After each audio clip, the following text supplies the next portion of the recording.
5년 만에 밟는 한국의 땅. 인천국제공항의 공기는 낯설면서도 익숙했다. 한서연은 자신을 쏙 빼닮은 쌍둥이. 민준과 민서의 손을 꼭 잡은 채 끊임없이 밀려드는 인파 속을 걸었다.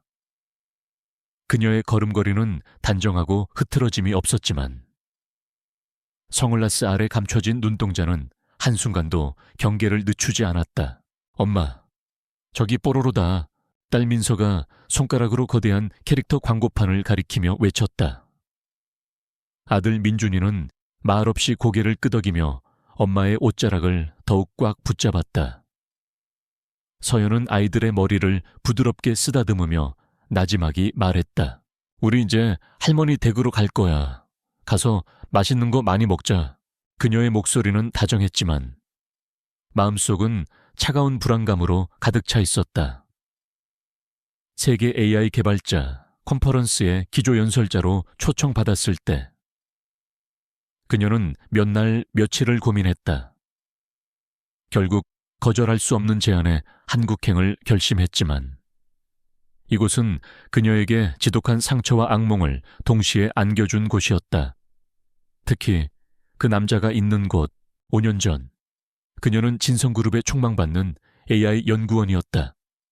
하지만 거대한 음모의 실체를 발견한 뒤 모든 것을 버리고 하룻밤 만에 도망쳐야만 했다.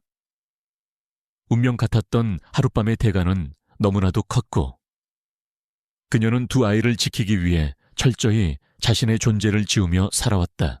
서연이 잠시 입국 수속 서류를 확인하는 사이 호기심 많은 민서가 그녀의 손을 놓고 광고판을 향해 달려갔다. 민서야, 안 돼. 서연이 다급하게 외쳤지만 아이는 이미 인파 속으로 섞여 들어간 후였다. 그녀의 심장이 철렁 내려앉았다.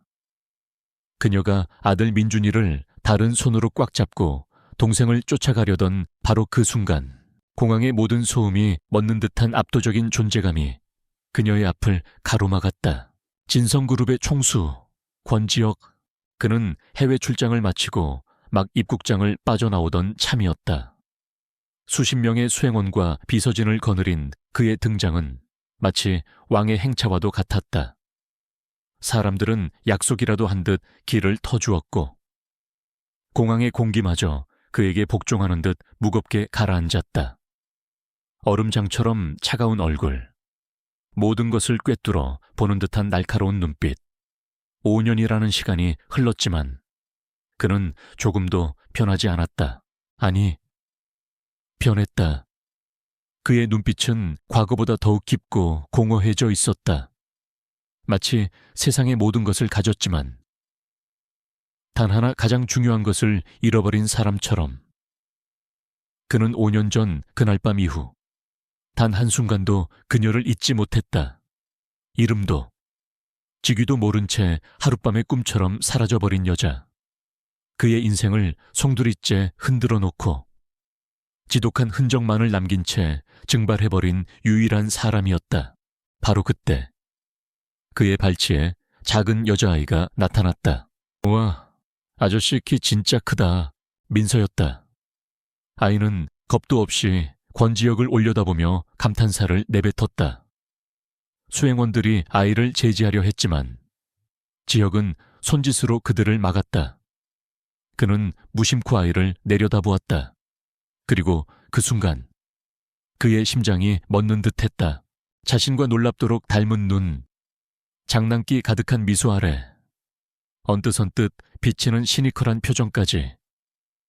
지혁은 잠시 숨 쉬는 법을 잊었다. 민서야 이리 와. 애타는 목소리와 함께 한 여자가 인파를 헤치고 달려왔다. 그녀는 아이를 품에 끌어안고 고개를 숙였다. 죄송합니다. 아이가 잠시 한눈을 팔아서. 익숙한 목소리. 지혁의 온몸의 신경이 곤두섰다. 그가 천천히 고개를 들게 했을 때 여자의 얼굴이 드러났다. 선글라스가 살짝 벗겨지며 드러난 그 얼굴. 한서연. 5년 동안 그의 꿈속을 헤집어 놓았던 바로 그 얼굴이었다. 시간이 멈췄다. 지혁의 눈동자가 지진이라도 일어난 듯 격렬하게 흔들렸다. 충격, 불신, 그리고 배신감. 수만 가지 감정이 그의 속에서 폭풍처럼 휘몰아쳤다. 그가 간신히 입을 열었다. 한서연, 그의 목소리는 심하게 잠겨 있었다. 서연은 온몸이 얼어붙는 것을 느꼈다. 세상에서 가장 마주치고 싶지 않았던 남자. 그녀는 황급히 선글라스를 고쳐 쓰고 아이들을 자신의 등 뒤로 숨겼다. 잘못 보셨습니다. 그녀의 목소리는 얼음장처럼 차가웠다. 그녀는 지혁의 눈을 피하며 몸을 돌렸다. 도망쳐야 했다. 이곳에서. 이 남자식에게서 최대한 멀리. 잠깐만. 지혁이 그녀의 팔을 붙잡으려 했지만 그녀는 이미 민준과 민서의 손을 잡고 인파 속으로 쏜살같이 사라지고 있었다. 마치 5년 전 그날 밤처럼. 흔적도 없이 지혁은 망견자실한 채 그녀가 사라진 방향을 응시했다. 그의 손이 허공에서 떨리고 있었다. 그는 서연의 얼굴, 그리고 자신을 놀랍도록 닮은 두 아이의 얼굴을 번갈아 떠올렸다. 조각난 퍼즐들이 그의 머릿속에서 미친 듯이 맞춰지기 시작했다. 설마, 아니, 그럴 리가. 하지만 그의 차가운 분노가 마침내 임계점을 넘어 폭발했다. 그의 냉혹한 표정이 무섭게 일그러졌다. 그는 곁에 서 있던 김비서에게 지옥의 밑바닥에서 울려 퍼지는 듯한 목소리로 명령했다. 찾아내. 한마디였다. 하지만 그 안에는 5년간의 그리움과 분노, 그리고 절대 놓치지 않겠다는 지독한 집착이 담겨 있었다. 지금 당장 저 여자와 아이들을 찾아내. 무슨 수를 써서라도. 그렇게 멈춰있던 운명의 톱니바퀴가 다시 한번 미친 듯이 돌기 시작했다. 권지혁이 탑승한 마이바흐 차량 내부는 운전기사의 숨소리조차 들리지 않을 만큼 무거운 침묵에 잠겨 있었다. 그는 짙게 선팅된 창밖을 응시하고 있었지만 그의 시선은 아무것도 담고 있지 않았다. 그의 머릿속은 온통 공항에서 마주친 그녀와 두 아이의 모습으로 가득 차 있었다. 5년, 그에게는 억겁과도 같이 길었던 시간이었다. 하룻밤에 꿈처럼 나타났다가 신기루처럼 사라져버린 여자. 그녀의 이름조차 알아내지 못한 채 그는 지독한 상실감과 분노 속에서 살아왔다. 그런데 오늘 바로 그 여자가 자신의 눈앞에 나타났다. 그것도 자신을 섬뜩할 정도로 닮은 두 아이와 함께. 내 아이들인가? 그는 감히 입 밖으로 내지 못한 질문을 속으로 되뇌었다. 그 생각만으로도 심장이 터질 듯이 뛰었다. 만약 그렇다면, 만약 저 아이들이 정말 내 아이들이라면 그녀는 5년 동안 감히 나를 속이고 내 아이들을 숨겨온 것이다. 용서할 수 없는 배신. 하지만 동시에 그의 텅 비었던 가슴 한구석에서 희미한 온기가 피어오르는 것을 느꼈다. 어쩌면 신이 자신에게 마지막 기회를 준 것일지도 모른다는 기이한 희망이었다. 김비서. 그의 부름에 조수석에 앉아있던 김비서가 칼같이 대답했다. 네, 회장님. 진성그룹이 가진 모든 정보망을 동원해 보안팀, 법무팀, 외부의 인력까지 한서연이라는 여자의 지난 5년간의 모든 행적을 알아내. 어디서 살았고, 누굴 만났고, 저 아이들은 언제 어디서 태어났는지 사소한 것 하나도 놓치지 마. 24시간 주지. 그 안에 내 책상 위에 보고서를 올려놔. 그의 목소리는 강철처럼 차갑고 단호했다. 김비서는 평생 권지혁을 보좌해왔지만 이토록 감정이 격해진 그의 모습은 처음이었다. 그는 군말 없이 고개를 숙였다. 알겠습니다. 회장님. 권지혁의 명령이 떨어지자마자 진성그룹이라는 거대한 기계가 움직이기 시작했다. 수십 명의 엘리트 요원들이 한 여자의 과거를 파헤치기 위해 전 세계의 네트워크망을 샅샅이 뒤지기 시작했다. 한편 공항을 겨우 빠져나온 한서연은 미리 예약해둔 강남의 한 레지던스 호텔에 도착했다. 일부러 학교에서 제공하는 공식 호텔이 아닌 보안이 철저하고 눈에 띄지 않는 곳으로 정한 것은 그녀 나름의 최선이었다. 아이들이 새로운 환경에 신이 나 방 안을 뛰어다니는 동안 서연은 굳은 얼굴로 창밖을 내려다보았다. 서울의 화려한 야경이 눈에 들어왔지만 그녀에게는 마치 거대한 감옥처럼 느껴졌다. 결국 마주치고 말았다. 5년 동안 단 하루도 잊지 못했던 남자. 권지혁. 그의 눈빛을 마주하는 순간 애써 묻어두었던 과거의 공포가 온몸을 올가매는 듯했다. 그녀는 떨리는 손으로 휴대폰을 꺼내 잠금 화면을 풀었다. 화면에는 민준이와 민서가 환하게 웃고 있는 사진이 있었다. 아이들을 위해서라도 무너질 수 없었다. 그녀는 한국에 돌아오기로 결심한 순간부터 어느 정도 각오하고 있었다. 언젠가는 마주쳐야 할 운명이라는 것을.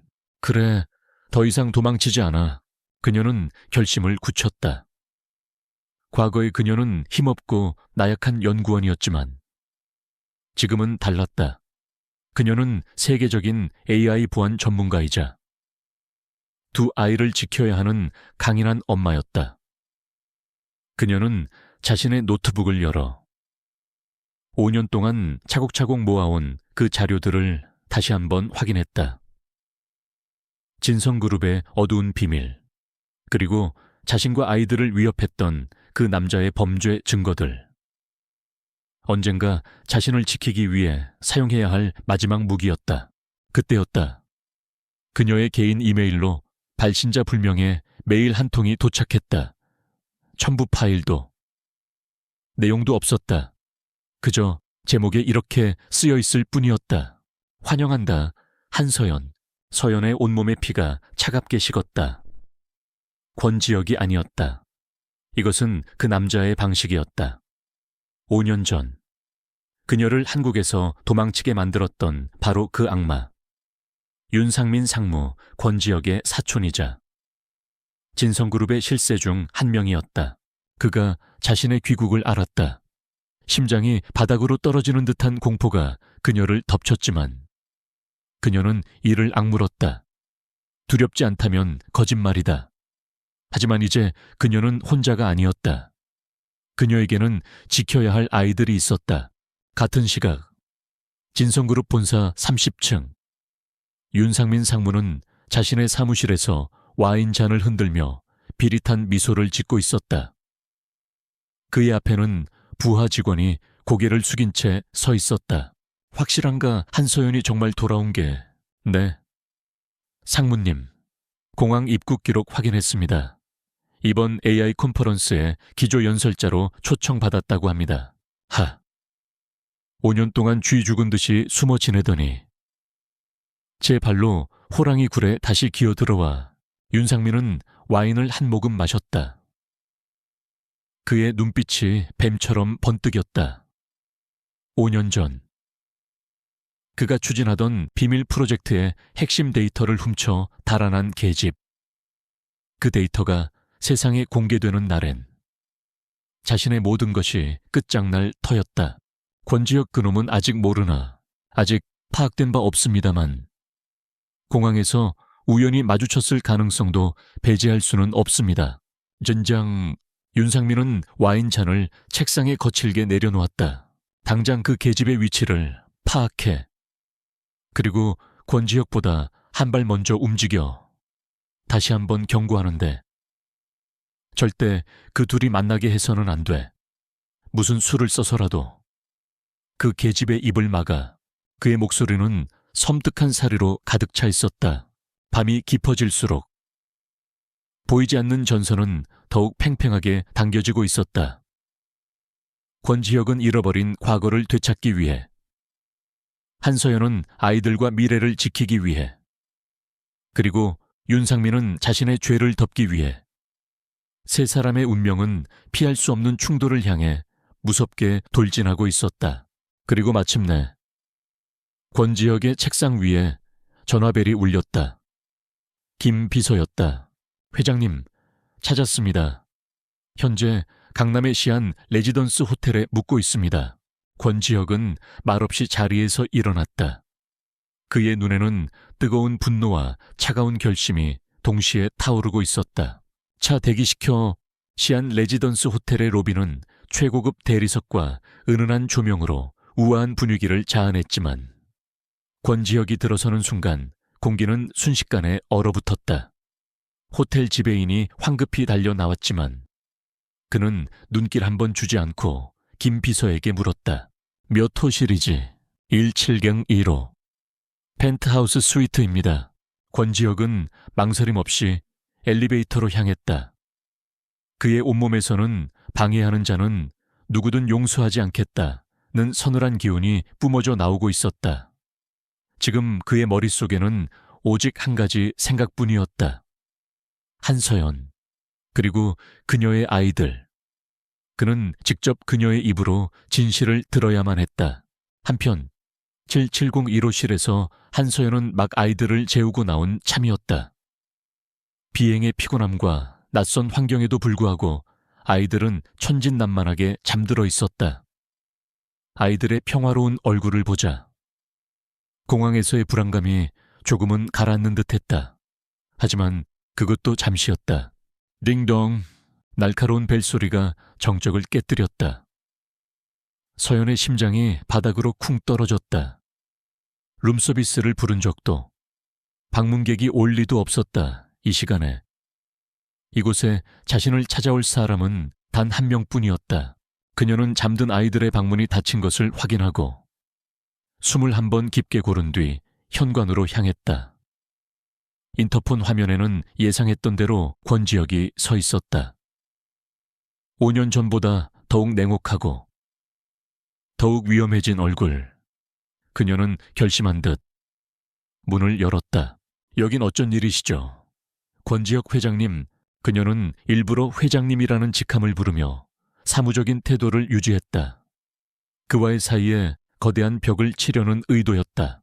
하지만 권지혁은 그녀의 의도를 비웃기라도 하듯 대답 대신 성큼 안으로 들어섰다. 그는 넥타이를 거칠게 풀어헤치며 맹수처럼 방 안을 훑어보았다. 그의 시선은 소파 위에 놓인 작은 아기 신발과 장난감 자동차에 잠시 머물렀다. 5년 만의 재회인데 인사가 너무 차갑군. 한서연 씨, 여긴 제 개인적인 공간입니다. 용건이 없으시다면 나가주시죠. 서연은 조금도 물러서지 않았다. 그녀의 눈빛은 두려움으로 떨리고 있었지만 겉으로는 강인함을 가장했다. 용건. 권지혁이 허탈한 듯 웃었다. 내 용건은 바로 당신이야. 5년 전. 왜 사라졌지? 왜 내 인생에서 흔적도 없이 증발해버렸냔 말이다. 그의 목소리는 분노로 가득 차 있었다. 그는 서연의 어깨를 붙잡고 그녀를 흔들었다. 그리고 그 아이들. 누구야? 서연은 그의 손을 뿌리쳤다. 그날 밤은 실수였습니다. 회장님도. 저도 술에 취해 저지른 하룻밤의 실수. 그래서 잊고 싶었습니다. 그리고 제 아이들은 회장님과는 아무 상관없는 제 아이들입니다. 실수라는 단어가 비수처럼 권지혁의 심장에 박혔다. 그에게는 운명이었던 그 밤이 그녀에게는 고작 실수였다는 말인가. 그의 눈빛이 상처받은 짐승처럼 번뜩였다. 거짓말하지 마. 내 눈을 똑바로 보고 다시 말해봐. 사실입니다. 그러니 더 이상 제 앞에 나타나지 마십시오.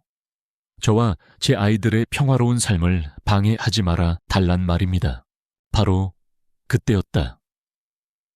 소란스러운 소리에 잠이 깬 아이들이 침실 문을 빼꼼 열고 밖을 내다보았다. 졸린 눈을 비비며 엄마를 찾는 민준이와 겁없이 낯선 남자를 빤히 쳐다보는 민서. 권지혁은 아이들을 보는 순간 모든 말을 잃었다.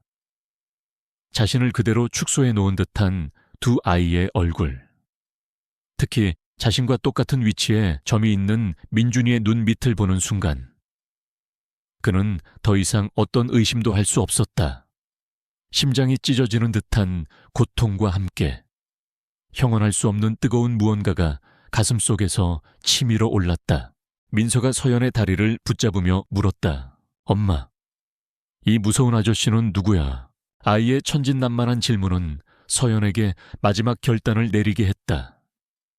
그녀는 아이들을 지키려는 어미 사자처럼 권지혁을 노려보았다. 나게요. 그녀의 목소리는 낮았지만 그 안에는 강철 같은 의지가 담겨 있었다.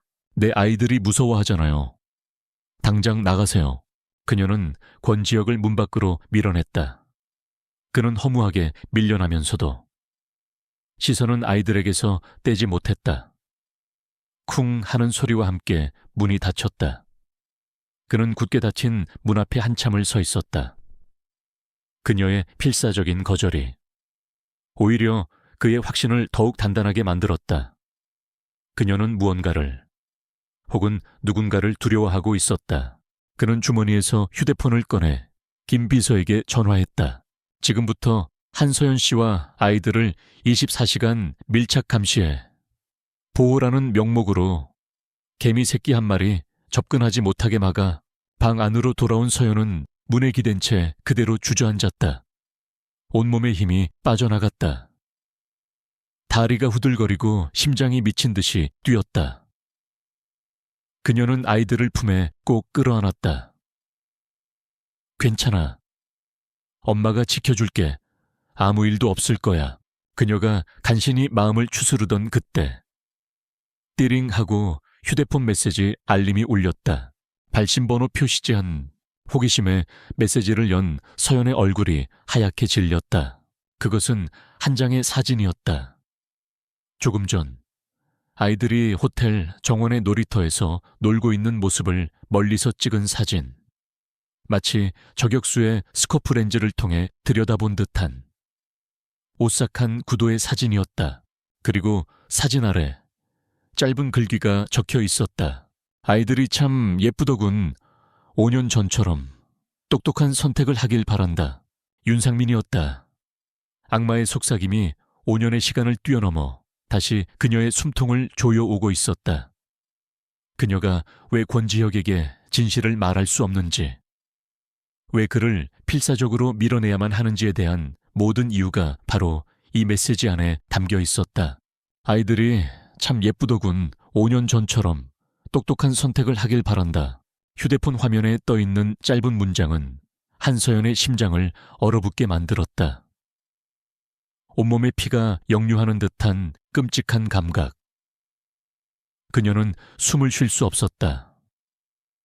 5년 동안 단 하루도 잊지 못했던 악마의 그림자가 다시 그녀의 삶을 덮치고 있었다. 그 순간 시간은 거꾸로 흘러 모든 비극이 시작되었던 그날 밤으로 그녀를 데려갔다. 5년 전 한서연은 진성그룹 AI 연구소의 최연소 수석 연구원이었다. 그녀는 타의 추종을 불허하는 천재적인 재능과 기술에 대한 순수한 열정으로 가득 차 있었다. 그녀에게 진성그룹은 단순한 직장이 아니라 인류의 미래를 바꿀 수 있는 기술을 실현할 수 있는 꿈의 무대였다. 비극은 아주 사소한 호기심에서 시작되었다. 그녀는 여러 부서의 데이터를 통합하는 프로젝트를 진행하던 중 우연히 시스템 깊숙한 곳에 숨겨진 암호화된 서버 키메라의 존재를 발견했다. 공식적인 기록에는 존재하지 않는 유령 서버. 며칠 밤을 사운 끝에 그녀는 마침내 삼중으로 잠긴 방화벽을 뚫고 서버 내부에 접속하는 데 성공했다.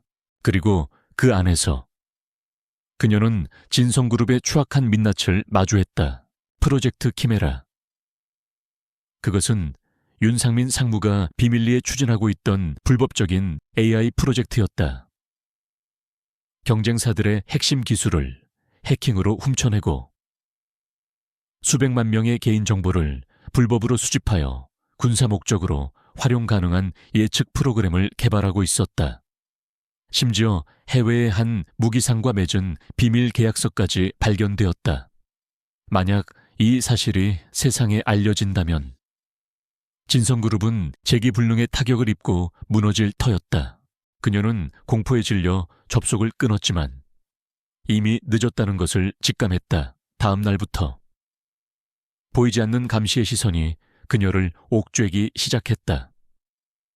그녀가 작성한 보고서는 이유 없이 반려되었고 동료들은 그녀를 피했다. 윤상민의 힘이 연구소 전체를 장악하고 있다는 증거였다. 그녀는 누구도 믿을 수 없었다. 이대로 묻어버릴 것인가? 아니면 모든 것을 걸고 진실을 밝힐 것인가? 며칠을 고뇌하던 그녀는 마침내 마지막 결심을 했다. 그룹의 총수, 권지혁 회장에게 모든 것을 직접 보고하기로. 얼음의 심장을 가졌다고 소문난 남자였지만 그러면 적어도 자신의 회사가 썩어가는 것을 보고만 있지는 않을 것이라 믿었다. 그날 밤 그녀는 비상카드키를 이용해 펜트하우스에 위치한 회장실로 향했다. 칠흑 같은 어둠 속 거대한 통유리창 앞에 위스키 잔을 든 차에 서 있던 권지혁의 모습은 한 마리 고독한 늑대 같았다. 누구지? 그의 목소리는 예상대로 차가웠다. 하지만 서연은 물러서지 않았다. 그녀는 떨리는 목소리로 자신이 발견한 모든 것을 그에게 털어놓았다. 그녀가 USB를 연결해 프로젝트 키메라의 증거들을 화면에 띄웠을 때 권지혁의 눈빛이 서서히 변하기 시작했다. 그는 밤새 그녀가 가져온 데이터들을 검토했다. 냉철하고 이성적이기만 할 것 같았던 그는 기술에 대한 그녀의 열정적인 설명에 귀를 기울여 주었고 때로는 날카로운 질문으로 그녀의 천재성을 자극했다. 딱딱한 비즈니스적 대화는 어느새 두 사람의 개인적인 이야기로 넘어가고 있었다. 거대한 그룹을 이끌어야 하는 그의 고독과 기술에 대한 그녀의 순수한 꿈. 너무나도 다른 세상에 살고 있던 두 사람은 그날 밤 처음으로 서로의 영혼을 들여다보았다. 강렬한 이끌림이었다. 위스키에 취해서였을까? 아니면 서로의 눈빛에서 발견한 깊은 외로움 때문이었을까? 그들은 운명처럼 서로에게 빠져들었다. 그의 차가운 가면 뒤에 숨겨진 뜨거운 열정과 그녀의 강인한 모습 속에 감춰진 여린 마음이 서로를 격렬하게 원했다. 그것은 실수가 아니었다. 적어도 그 순간만큼은 세상에 오직 두 사람만이 존재하는 듯한 완벽한 교감이었다. 다음 날 새벽, 그녀는 그의 품에서 눈을 떴다. 낯선 행복감과 함께 밀려드는 현실의 무게에 그녀는 서둘러 옷을 챙겨 입었다. 그가 잠에서 깨기 전에 모든 증거를 완벽하게 정리해서 그에게 넘겨주어야 했다. 하지만 그녀가 자신의 연구실로 돌아왔을 때 그녀를 맞이한 것은 싸늘한 경고였다. 그녀의 책상 위, 그녀가 아끼던 작은 선인장 화분이 박살나 있었고 그 옆에는 쪽지 하나가 놓여 있었다. 파헤치지 말아야 할 비밀도 있는 법이다. 그걸 파헤친 사람도 마찬가지고 윤상민이었다. 그가 모든 것을 알고 있었다. 그녀가 권지혁을 만났다는 사실까지도 그 순간. 그녀의 머릿속에 스친 것은 자신의 안위가 아니었다. 권지혁의 얼굴이었다. 윤상민은 권지혁을 해치기 위해서라면 무슨 짓이든 할 인간이었다. 자신이 그를 만났다는 이유만으로 그가 위험에 처할 수도 있었다. 그녀의 선택은 단 하나뿐이었다. 사라지는 것. 그녀는 미친 듯이 자신의 모든 기록을 지우고 최소한의 짐만 챙겨 공항으로 향했다. 권지혁에게.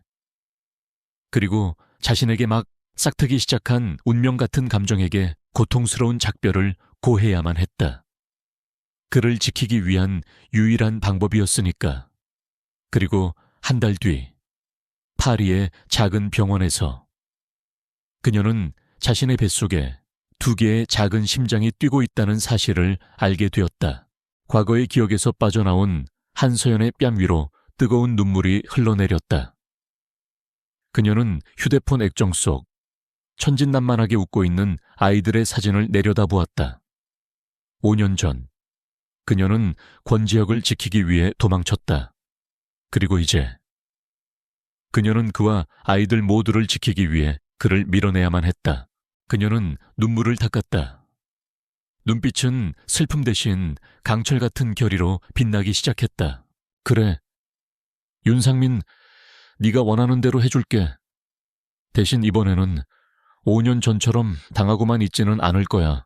그녀는 자신에게 온 협박 메시지를 삭제하는 대신 안전한 클라우드 서버에 백업했다.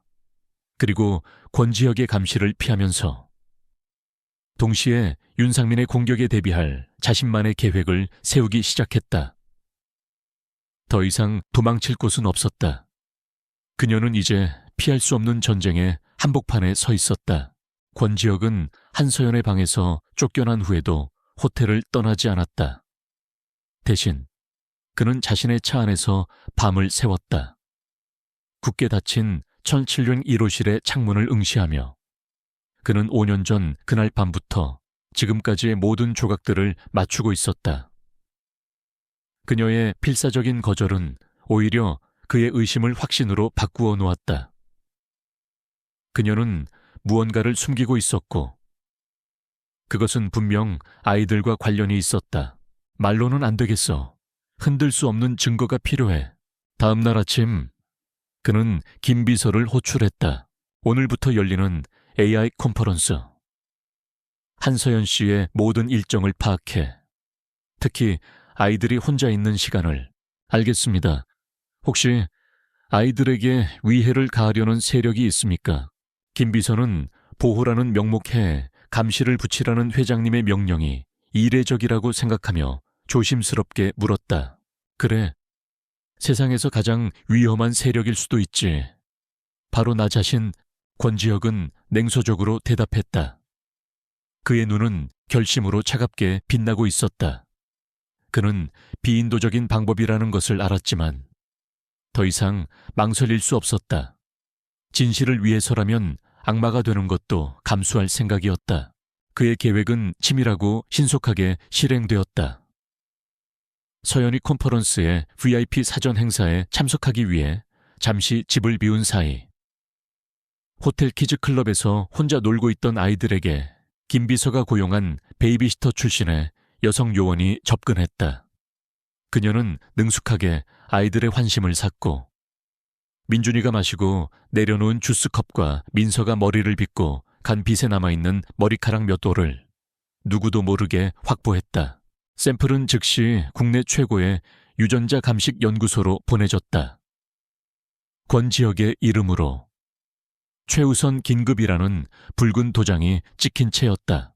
결과가 나오기까지 걸리는 24시간. 그 시간은 권지혁에게 지옥과도 같았다. 그는 평생 그렇게 초조하게 무언가를 기다려 본 적이 없었다. 그룹의 명운이 걸린 계약 협상 테이블에서도 그는 얼음처럼 냉정했다. 하지만 지금 그는 사냥감을 기다리는 굶주린 늑대처럼 사무실을 서성였다. 그는 5년 전 그 밤을 떠올렸다. 위스키 잔을 사이에 두고 기술에 대해 이야기할 때 반짝이던 그녀의 총명한 눈동자, 자신을 향해 웃어주던 수줍은 미소, 그리고 그의 품에 안겨 잠들었던 그녀의 가녀린 어깨. 그 모든 것이 꿈처럼 아득하면서도 마치 어제 일처럼 생생했다. 그 기억 하나만으로 5년을 버텨왔는데 이제 그 밤의 결과가 자신의 눈앞에 나타나려 하고 있었다. 한편 한서연 역시 보이지 않는 압박감 속에서 하루를 보냈다. 그녀는 자신과 아이들 주변을 맴도는 권지혁의 사람들을 느낄 수 있었다.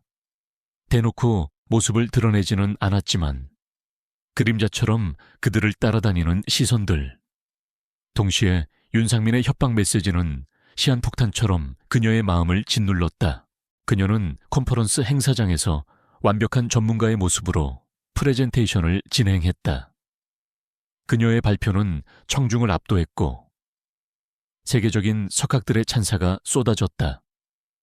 하지만 아무도 그녀의 미소 뒤에 숨겨진 위태로운 긴장감을 눈치채지 못했다.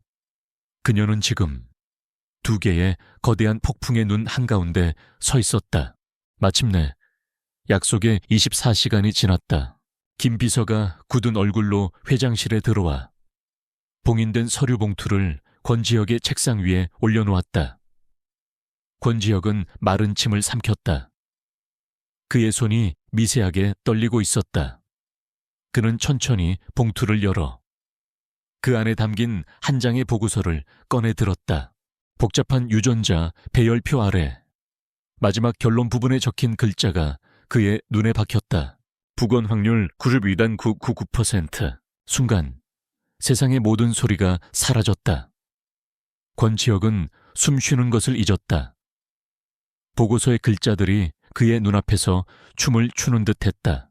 그의 안에서 거대한 감정의 폭풍이 휘몰아쳤다. 역시 내 아이들이었어. 미칠 듯한 희열이 온몸을 덮쳤다. 그에게 아들과 딸이 있었다. 세상 무엇과도 바꿀 수 없는 자신의 핏줄이. 하지만 그 희열은 곧바로 피가 거꾸로 솟는 듯한 분노로 바뀌었다. 감히 나를 속이고 내 아이들을 5년 동안이나 숨겨. 용서할 수 없었다.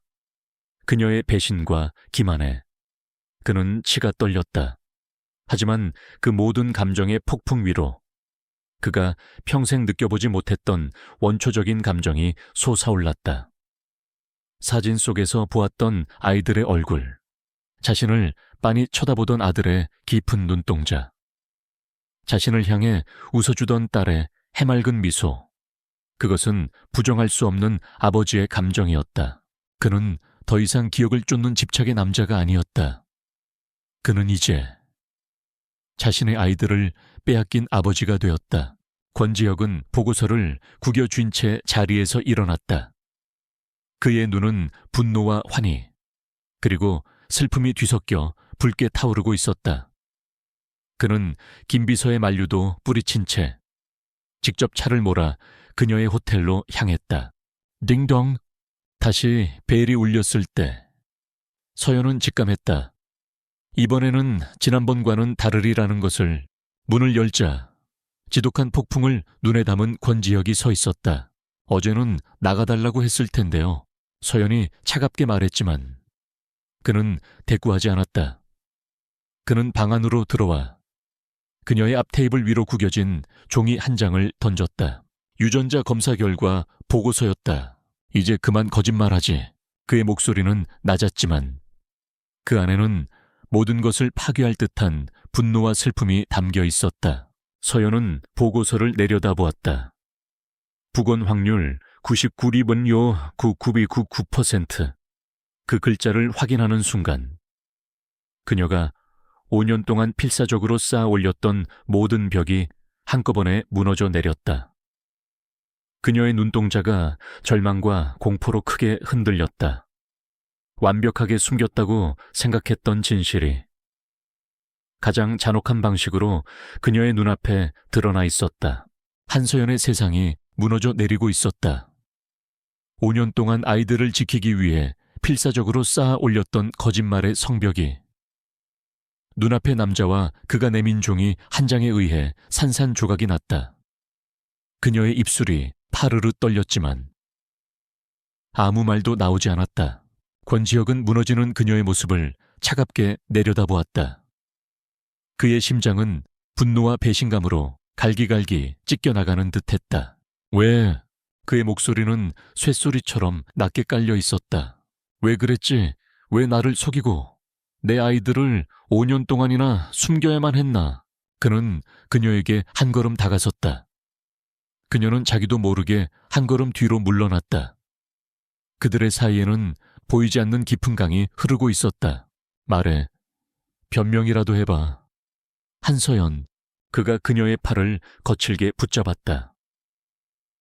서연은 고통과 두려움에 눈을 질끈 감았다.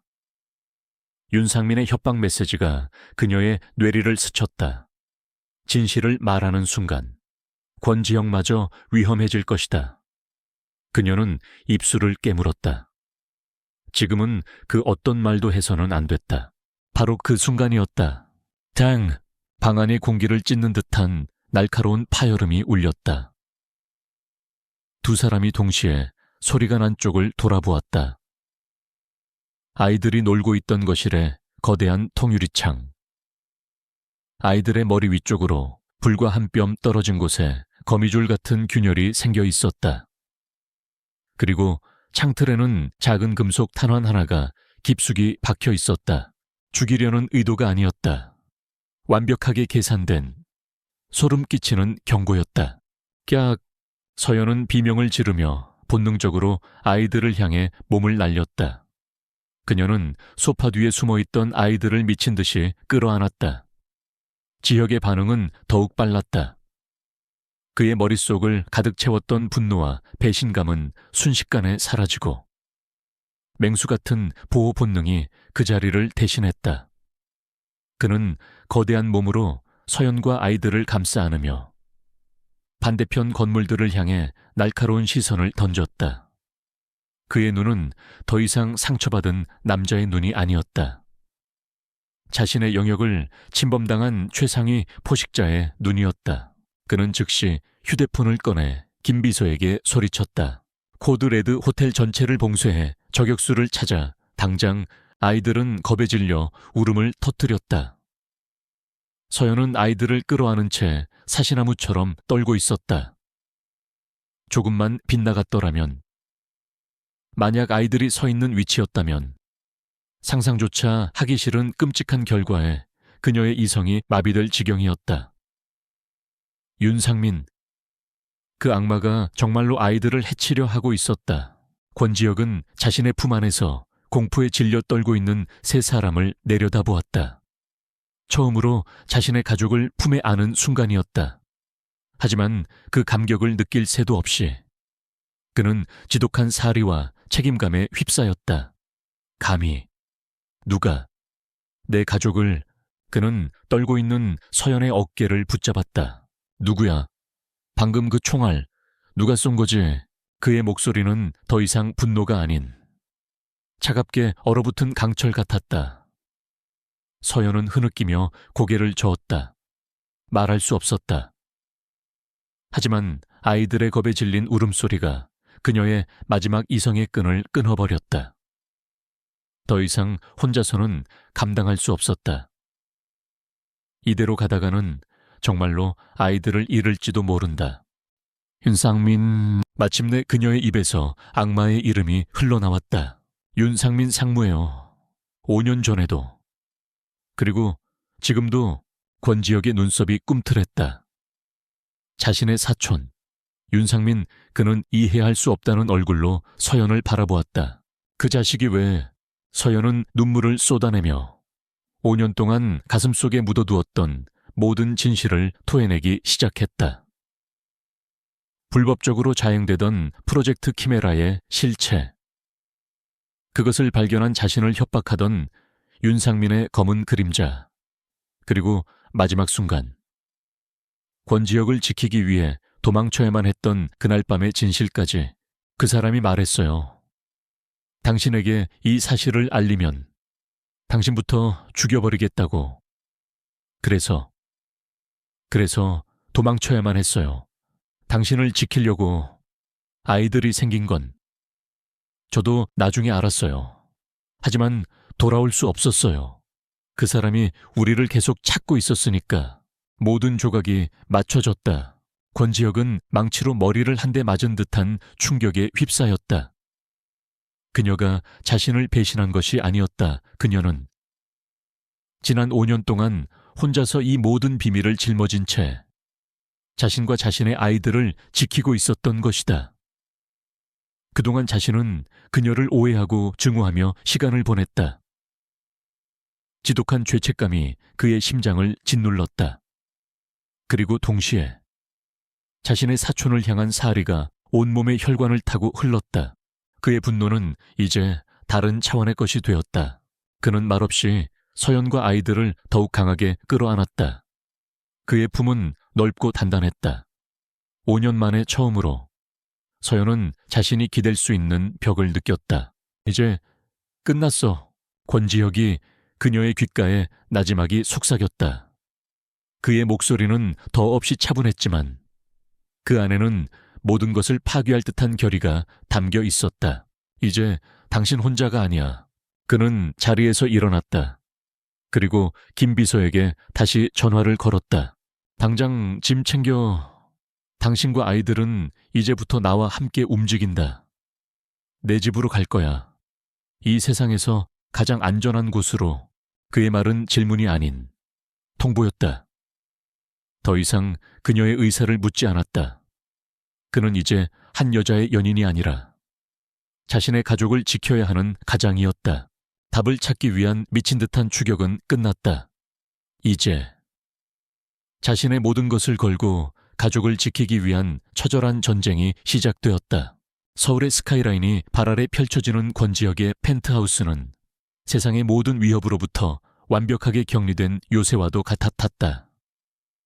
사적인 엘리베이터, 겹겹의 생체 인식 보안 시스템, 그리고 24시간 그의 곁을 지키는 경호원들. 한서연과 아이들은 난생 처음 경험하는 압도적인 부와 권력의 세계에 들어섰다. 우와, 엄마 우리 집보다 100배는 더 커. 민서가 눈을 동그랗게 뜨고 감탄했고, 민준이는 낯선 환경에 어색한 듯 서연의 뒤에 숨었다. 서연은 애써 미소를 지었지만 마음은 편치 않았다. 5년 전 그녀가 벗어나려 했던 바로 그 세계였다. 아이들을 지키기 위해 그의 보호를 받아들였지만 이 화려한 세상은 그녀가 필사적으로 지켜온 독립성을 앗아가는 듯한 위기감을 느끼게 했다. 권지혁은 어색한 침묵 속에서 그들을 안내했다. 그는 아이들을 위해 미리 준비시킨 방을 열어주었다. 방 안은 최고급 장난감과 아동용 가구들로 꾸며져 있었다. 그의 서툰 배려에 서연의 마음이 복잡해졌다. 그날 저녁 세 사람, 아니 네 사람의 첫 식사는 숨막히는 어색함 속에서 이루어졌다. 아이들만이 천진난만하게 제잘거릴 뿐이었다. 아저씨는 왜 이렇게 높은 데 살아요? 구름이랑 친구예요. 민서의 엉뚱한 질문에 권지혁은 순간 어떻게 대답해야 할지 몰라 당황했다. 그가 평생 받아본 질문 중에 가장 난이도가 높은 질문이었다. 그가 간신히 구름을 좋아해서 라고 대답하자 민준이가 고개를 갸웃하며 그를 빤히 쳐다보았다. 그 깊이를 알 수 없는 눈동자는 그가 매일 거울 속에서 마주하는 자신의 눈과 똑같았다. 아이들이 잠든 후 거대한 거실에는 두 사람만이 남았다. 통유리창 너머로 서울의 야경이 보석처럼 쏟아져 내렸다. 길고 무거운 침묵 끝에 권지혁이 먼저 입을 열었다. 미안하다. 그의 목소리는 낮게 잠겨 있었다. 그동안 당신을 오해하고 증오했던 것. 그리고 5년 전에 당신이 그런 위험에 처해 있었다는 걸 몰랐던 것까지. 전부 미안해. 그의 진심 어린 사과에 서연의 눈시울이 붉어졌다. 그녀는 고개를 저었다. 회장님 잘못이 아니에요. 제가 더 현명하게 대처했어야 했어요. 회장님이라고 부르지 마. 권지혁이 그녀의 말을 잘랐다. 적어도 우리 둘만 있을 때는. 그리고 이제부터 당신은 혼자가 아니야. 윤상민 그놈이 당신과 내 아이들에게 저지른 죗값 내가 반드시 치르게 만들 테니. 그의 눈빛은 흔들림 없는 결의로 가득 차 있었다. 그날 이후 펜트하우스의 서재는 두 사람의 전쟁 지휘 본부가 되었다. 비로소 그들의 불안한 동맹이 시작된 것이다. 서연은 자신이 가진 프로젝트 키메라의 모든 데이터를 그에게 보여주었다. 그녀는 프로젝트의 기술적인 허점과 윤상민의 자금 흐름에 대해 설명했다. 그녀의 명석한 분석력과 통찰력에 권지혁은 다시 한번 감탄했다. 5년 전 그가 한눈에 알아봤던 천재성이 여전히 그녀 안에서 빛나고 있었다. 권지혁은 그녀의 정보를 바탕으로 자신이 알고 있던 그룹 내부의 정치 역학과 윤상민의 인맥들을 퍼즐처럼 맞춰 나갔다. 그는 윤상민의 비자금 장부를 찾아내는 것이 최우선 과제라고 판단했다. 경찰이나 검찰은 믿을 수 없어. 윤상민의 손이 닿지 않은 곳이 없으니까. 우리가 직접 놈이 빠져나갈 수 없는 덫을 만들어야 해. 두 사람은 밤늦게까지 머리를 맞대고 작전을 세웠다. 치열한 토론이 오갔지만 그 과정에서 그들은 조금씩 5년이라는 시간의 벽을 허물고 있었다. 늦은 밤, 서재에서 함께 커피를 마시며 데이터를 분석하는 모습은 마치 과거로 돌아간 듯한 착각을 불러일으켰다. 그러던 중에도 권지혁은 어색한 아버지의 역할을 시작하고 있었다. 그는 아이들이 노는 모습을 서재 문틈으로 몰래 훔쳐보곤 했다. 자신을 닮아 조용히 레고로 복잡한 성을 만드는 민준이, 서연을 닮아 밝고 호기심 많은 민서. 아이들의 존재는 그의 차가웠던 심장을 조금씩 녹이고 있었다. 어느 날 밤, 그는 거실 소파에서 노트북을 껴안은 채 잠이 든 서연을 발견했다. 그는 잠시 망설이다가 자신의 재킷을 벗어 그녀의 어깨 위에 조심스럽게 덮어주었다. 잠결에 뒤척이던 그녀가 그의 손을 스쳤을 때 그는 5년 전 그날 밤처럼 온몸에 전기가 흐르는 듯한 감각을 느꼈다. 그들의 관계는 여전히 아슬아슬한 줄타기 위를 걷고 있었다. 그리고 마침내 그들의 조용한 계획을 뒤흔드는 사건이 터졌다. 김 비서가 긴급 보고를 해왔다. 회장님, 방금 윤상민 상무가 긴급 이사회를 소집했습니다. 안건이 뭐지? 가스대 보안 솔루션 사업의 조기 추진에 관한 건입니다. 저희가 파악한 바에 따르면 그 사업의 기반 기술이 프로젝트 키메라와 동일합니다. 권지혁의 얼굴이 차갑게 굳어졌다. 윤상민이 그들의 움직임을 눈치챈 것인지 아니면 더 이상 기다릴 수 없다고 판단한 것인지 알 수 없었다. 하지만 한 가지는 분명했다. 그가 자신의 범죄를 합법적인 사업으로 둔갑시켜 모든 증거를 덮어버리려 하고 있었다. 이사회는 언제지? 일주일 뒤입니다. 시간이 없었다. 그들의 불안한 동맹은 이제 시간이라는 새로운 적과 싸워야만 했다. 조용했던 수면 아래의 전쟁이 이제 거대한 파도를 일으키며 수면 위로 올라오려 하고 있었다. 일주일. 윤상민의 이사회 소집은 권지혁과 한서연에게 내려진 사형 선고나 다름없었다. 그 안에 윤상민의 비자금 장부를 찾아내지 못하면 프로젝트 키메라는 합법적인 사업이라는 날개를 달고 모든 진실을 덮어버릴 터였다. 펜트하우스의 서재는 24시간 불이 꺼지지 않았다. 두 사람은 잠자는 시간까지 줄여가며 수백 개의 의심스러운 계좌와 페이퍼 컴퍼니의 흔적을 쫓았다. 하지만 권지혁의 머릿속은 복잡한 데이터와 싸우는 와중에도 서재 밖의 작은 세상에 자꾸만 신경이 쓰였다. 바로 민준이와 민서였다. 그에게 아버지라는 역할은 생전 처음 입어보는 너무나도 낯설고 어색한 옷과 같았다. 그는 평생을 냉철한 CEO로 감정을 드러내지 않는 군주로 살아왔다. 아이들을 어떻게 대해야 할지, 무슨 말을 해야 할지 전혀 알 수 없었다. 그래서 그는 그저 지켜보았다. 서연이 일에 집중하는 동안 아이들은 전문 보육교사와 함께 거실에서 시간을 보냈다. 그는 서재 문틈으로 혹은 CCTV 화면을 통해 아이들의 일거수일투족을 훔쳐보았다. 자신을 닮아 과묵하고 집중력이 강한 민준이는 몇 시간이고 레고 블록으로 거대한 우주선을 만들었다. 반면 서연을 닮아 호기심 많고 활달한 민서는 인형들을 모아놓고 쉴 새 없이 제잘거리며 소꿉놀이를 했다. 너무나도 다른 두 아이의 모습. 그리고 그 모습들 속에서 그는 자신과 서연의 그림자를 발견하곤 했다. 그것은 그에게 기묘하고도 가슴 벅찬 경험이었다. 그러던 어느 날 저녁이었다. 보육교사가 퇴근하고 서연이 잠시 샤워를 하러 들어간 사이 거실에서 와장창 하는 소리와 함께 민서의 울음소리가 터져 나왔다.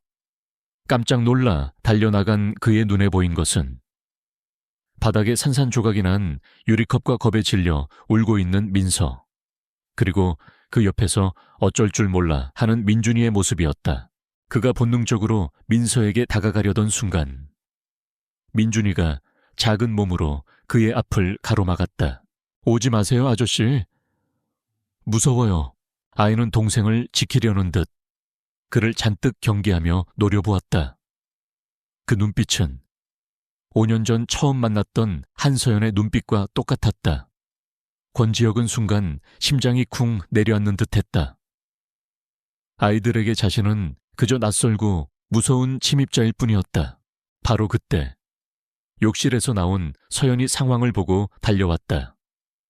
그녀는 아이들을 진정시키고 능숙하게 유리 조각을 치웠다. 그리고 민준이에게 말했다. 민준아, 아저씨는 엄마 친구야. 우릴 도와주시는 좋은 분이야. 무서워하지 않아도 돼. 아이의 경계심은 쉽게 풀리지 않았다. 그날 밤 권지혁은 서재에서 깊은 생각에 잠겼다. 그는 깨달았다. 아이들에게 다가가는 것은 윤상민의 비자금 장부를 찾는 것보다 훨씬 더 어렵고 섬세한 문제라는 것을. 그는 다음 날부터 서툰 노력을 시작했다. 그는 새벽같이 일어나 아이들이 좋아하는 캐릭터빵을 사오기도 하고 세계 각지에서 공수해 온 희귀한 장난감들을 선물하기도 했다.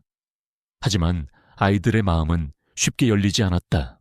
변화의 계기는 아주 우연한 순간에 찾아왔다. 며칠 밤을 사운 탓에 소파에서 잠이 들었던 그는 무언가 간지러운 느낌에 눈을 떴다. 민서가 작은 손으로 그의 뺨에 난 수염을 조심스럽게 만져보고 있었다. 그와 눈이 마주치자 아이는 화들짝 놀라 손을 거두었다. 아저씨, 따가워요. 그 순간 권지혁은 자기도 모르게 피식 웃음이 터져 나왔다. 그가 웃는 모습을 처음 본 아이의 눈이 동그래졌다. 아저씨, 웃을 줄도 아네. 그날 밤 서연은 잠든 아이들의 방에 들어가 책을 읽어주려 했다. 그런데 아이들이 뜻밖의 요구를 했다. 오늘은 아저씨가 읽어주면 안 돼요. 권지혁은 당황했지만 거절할 수 없었다. 그는 쭈뼛쭈뼛 침대 옆에 걸터앉아 서툰 목소리로 동화책을 읽기 시작했다. 로봇과 우주선에 대한 보고서는 수천 번도 더 읽어봤지만 아기 돼지 3형제 이야기는 그의 인생에서 처음이었다. 그의 딱딱한 목소리는 동화책과는 전혀 어울리지 않았지만 아이들은 어느새 그의 양옆에 바싹 붙어 그의 목소리에 귀를 기울이고 있었다. 책을 다 읽었을 때 아이들은 이미 그의 어깨에 기댄 차에 새근새근 잠들어 있었다. 작고 따뜻한 온기, 그의 차가웠던 인생에 처음으로 찾아온 눈물겹도록 따스한 평화였다.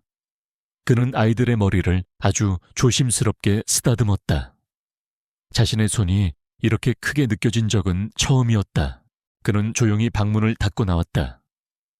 거실에서 그 모습을 지켜보던 서연이 희미하게 미소 짓고 있었다.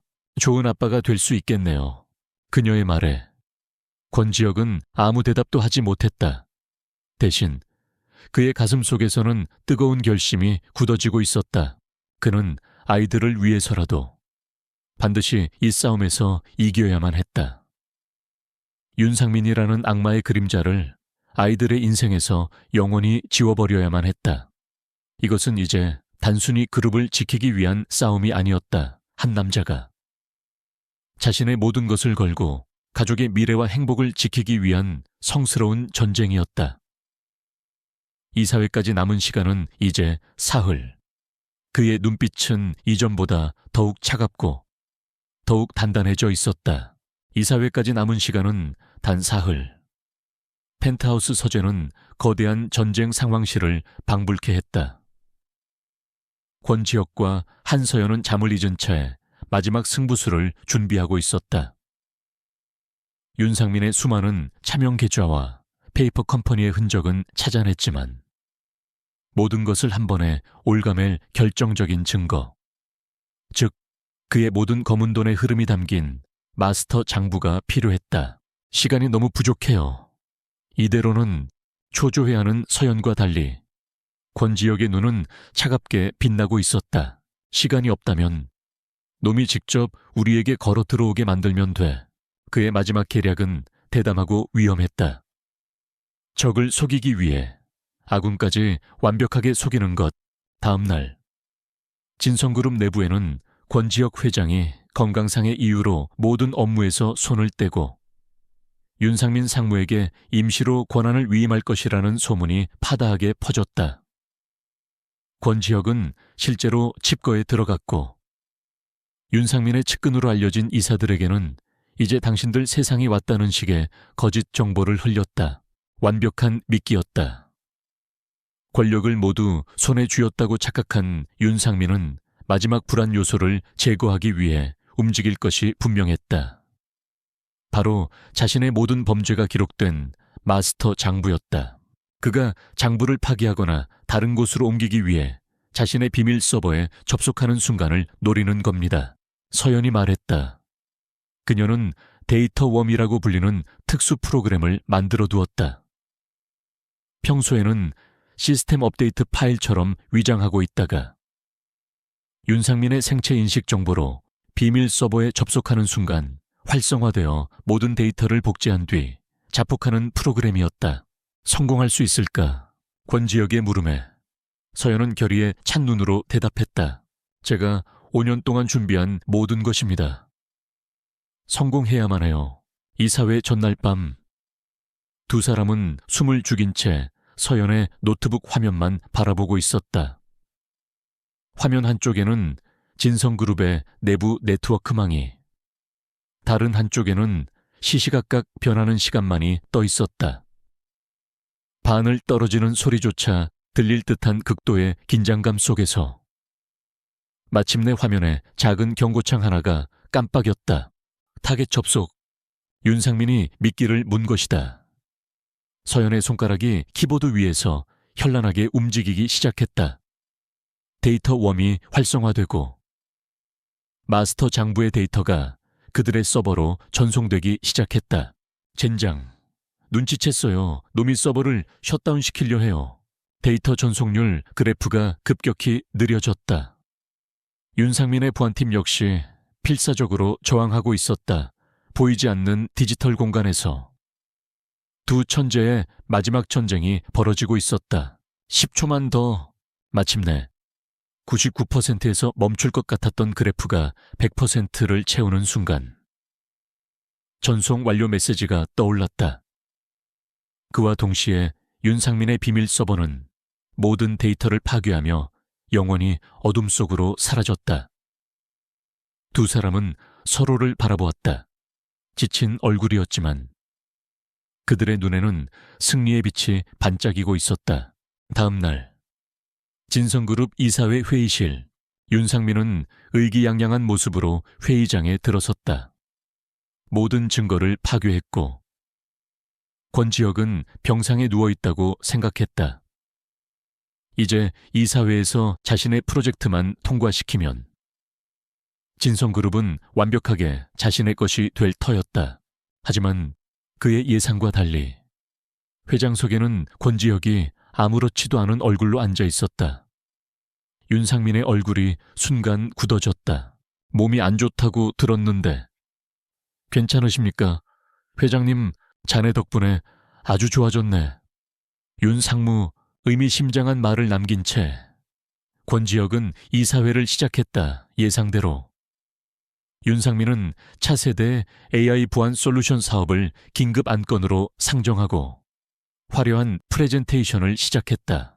그의 발표가 끝나고 이사들의 찬사가 쏟아지던 그때 권지혁이 박수를 치며 자리에서 일어났다. 훌륭한 발표였네. 마침 우리 회사에서도 윤상무의 프로젝트와 유사하지만 훨씬 더 투명하고 강력한 실시간 회계감사 AI를 개발했지. 테미스라고 하네. 그는 이사들을 향해 말했다.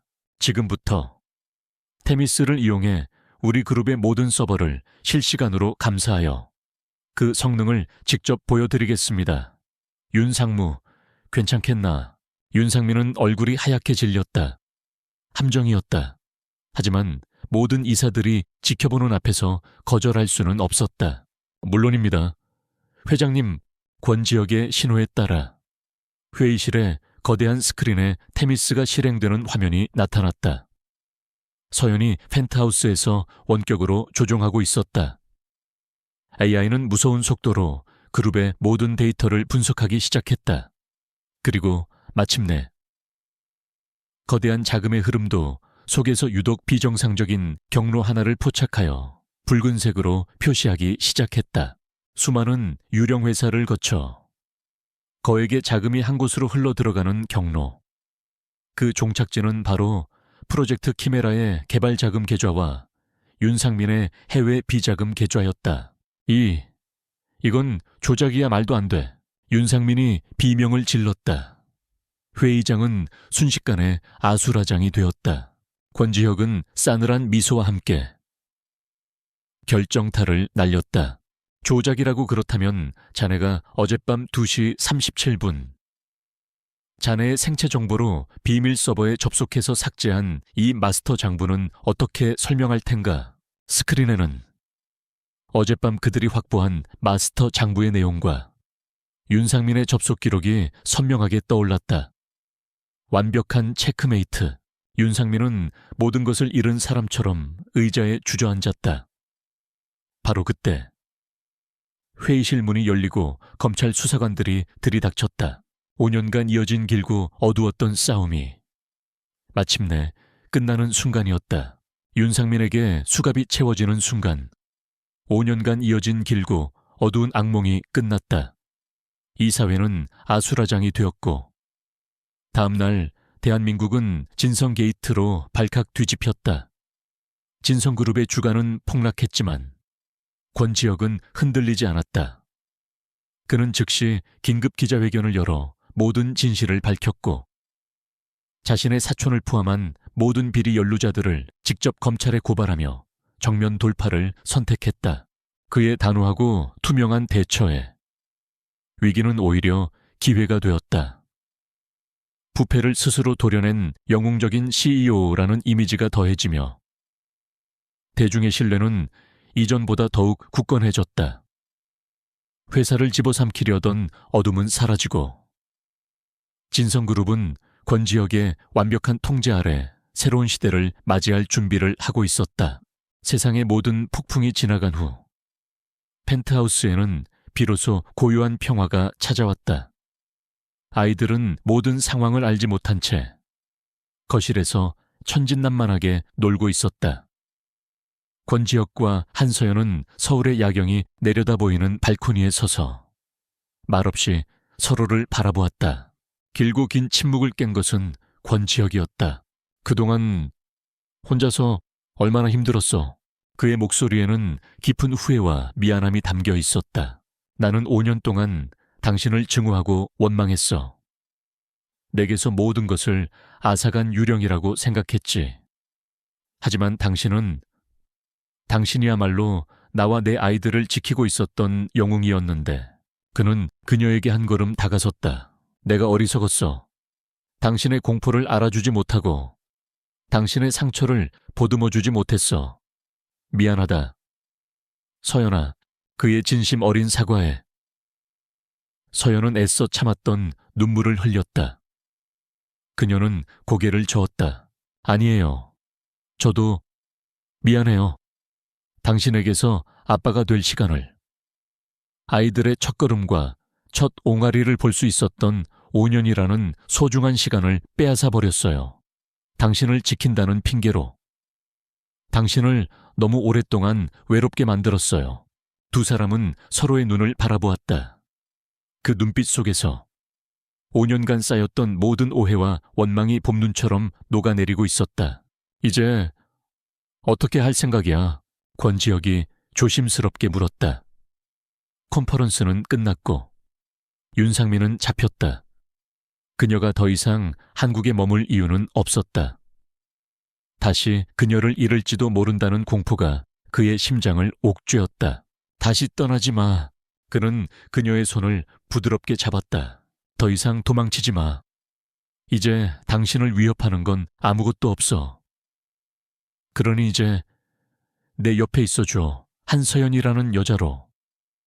그리고 민준이와 민서의 엄마로 우리 아이들에게 진짜 가족을 만들어주자.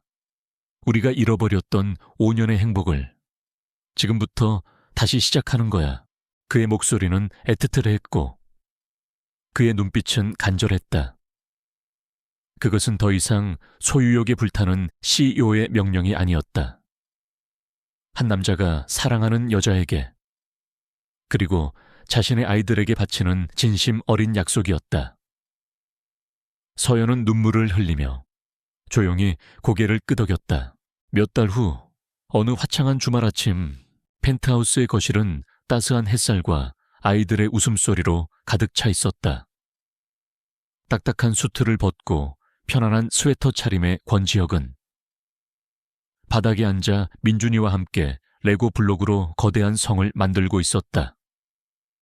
예전의 어색함은 온데간데 없고 그는 영락없는 아들 바보의 모습이었다. 주방에서는 서연이 민서와 함께 팬케이크를 굽고 있었다. 민서의 얼굴에는 밀가루가 잔뜩 묻어 있었지만 두 사람의 얼굴에서는 행복한 웃음이 떠나지 않았다. 레고를 조립하던 권지혁은 문득 고개를 들어 주방에 있는 서연을 바라보았다. 그녀 역시 그를 보고 있었다. 두 사람의 시선이 허공에서 마주쳤고 그들은 약속이라도 한 듯 따뜻한 미소를 지었다. 그것은 5년이라는 긴 시간을 돌고 돌아 마침내 서로의 자리를 찾은 두 영혼의 미소였다. 운명 같았던 하룻밤은 혼란스러운 시작이었고 미친 듯한 추격은 고통스러운 과정이었다. 하지만 그 모든 시간들이 있었기에 지금의 완벽한 아침을 맞이할 수 있었다. 추격은 끝났다. 그들이 그토록 필사적으로 찾아 헤맸던 모든 것, 바로 집이라는 이름의 행복이 바로 이곳에 있었으니까